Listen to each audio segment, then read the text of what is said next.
My name's Anne Dixon and I'm a Good Samaritan sister, and I've been living here in Bacolod since 2013. We were the first congregation in Australia, set up in 1857. Then we went to Japan after the war. 5 sisters went to Nagasaki to help the community there build up.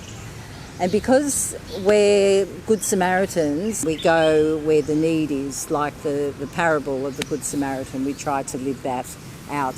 And then the Japanese sisters, about 30 years ago, they saw what Australia did for them, so they wanted to help another country. And they chose the Philippines because they said there's a lot of guilt in Japan around what happened in the war. So 2 Japanese sisters came over and went to Manila and looked around there and went to a number of the islands, and they chose Negros Island because at that time Negros was very, very poor. So they decided to settle here. So that's how we came to be in Bacolod. The parish here in City Heights, even though it's a subdivision with nice homes, there are many squatter areas already setting up in 30 years ago. So the parish priest here said it would be really wonderful if you could set up a kindergarten for the children in the squatter areas. So that's how the Good Samaritan Kinder school started. So that they're 20 years old this year.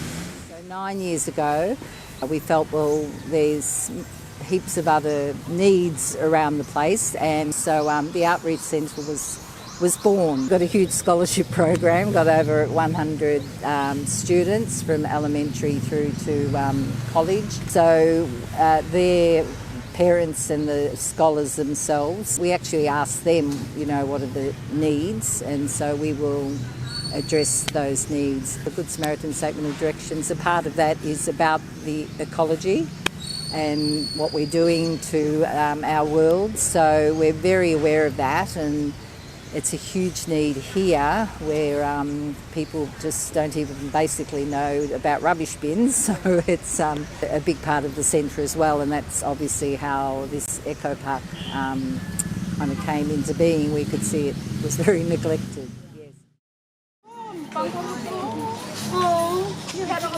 I'm Grace. I'm one of the Sisters of the Good Samaritan here, residing in Bacolod City. This park belongs to the Association of the Archie residents, and this was formerly called the Children's Park, but it was abandoned for years. Some people use it for drugs, and some come in and loiter. So the group decided to close up the park. It was really dark, dumpy, and so many rubbishes from the creek and also from the outside. When I first saw this park, I feel sad that there's a space for children to play, but it wasn't used because it was so dirty. And it so happened during the pandemic time, we have plenty of extra time. So I talked to first with at the center with Anne, and later to the community if we can adopt the park, since we have the manpower with the help of the parents of the scholars and also the college scholars. Firstly, for the children, so they have space to play and space to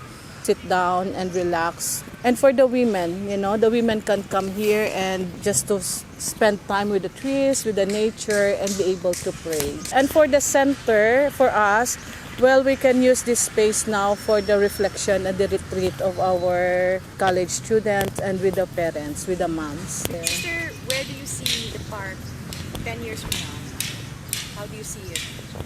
Hopefully it's still maintained. The Good Samaritan, the community here, we will continue to commit.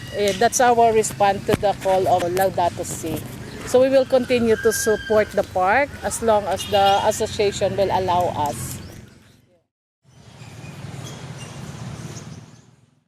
Good morning, everyone. So my name is Desirie Tiberio. I'm currently working as a guidance associate in a university here in Bacolod. And before that, I am a Good Samaritan Kinder school scholar. So the park project actually started way back early of 2020 during the pandemic.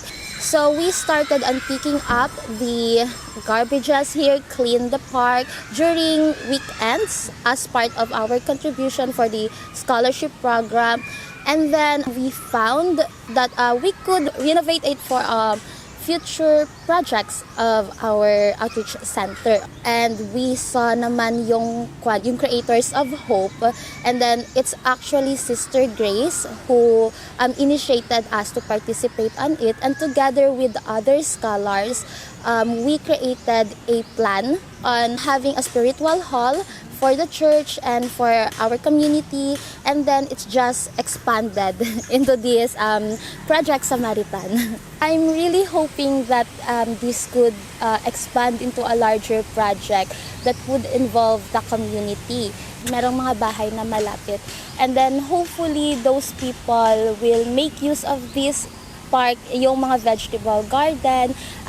Maggagawa namin itong fundraising drive na mas makakatulong sa mas marami. And then this would also kasi teach the scholars on how to value nature, how to work with nature. It's really life-changing because I came from a family that is not really stable when it comes to financial. It's really the Good Samaritan that helped me in my education. When I entered na my college, I really don't know nga makakapag-aral pa kasi ako. I thought na mag-work na lang ako.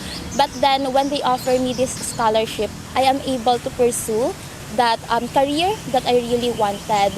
And then this also gives me an opportunity to help my family. Kasi meron na akong stable na job na hindi ko naman na-expect noon. But then with their help, I was able to achieve it. I am John Eric Palomar Elia of this community. So I'm currently studying the Bachelor of Science in Education, major in English. I'm one of the scholars of the Good Samaritan Sisters. Together with my colleagues, the scholars of Good Samaritan, napag-isipan namin na hindi lang paglilinis, kundi yung pag-renovate. Tapos yung pag-renovate that will benefit us also, not just us but the community. Having this space in the community will provide us also space to connect with the nature, with the Lord, and with ourselves.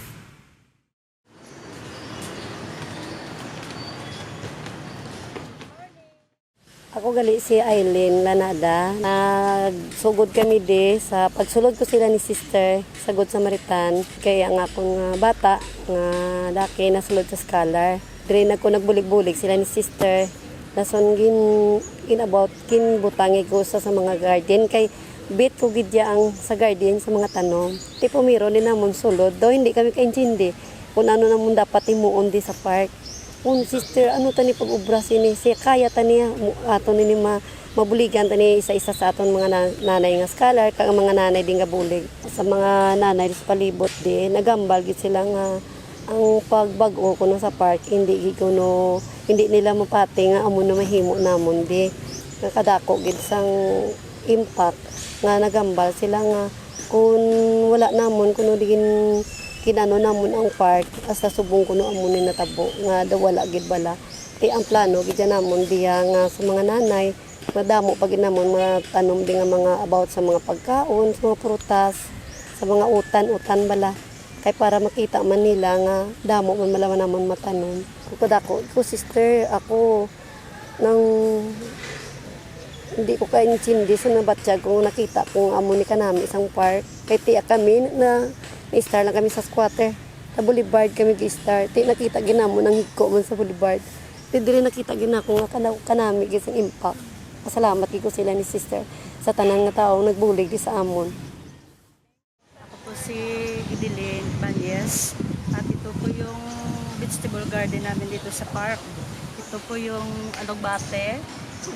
At saka ito po yung okra, kamatis, ito po yung malunggay, ito po yung dahon ng kamote. Akala namin di namin kakayanin. But with the support of everyone helping together, nakaya naman. Yes, oo. Pero paunti-unti, dahan-dahan.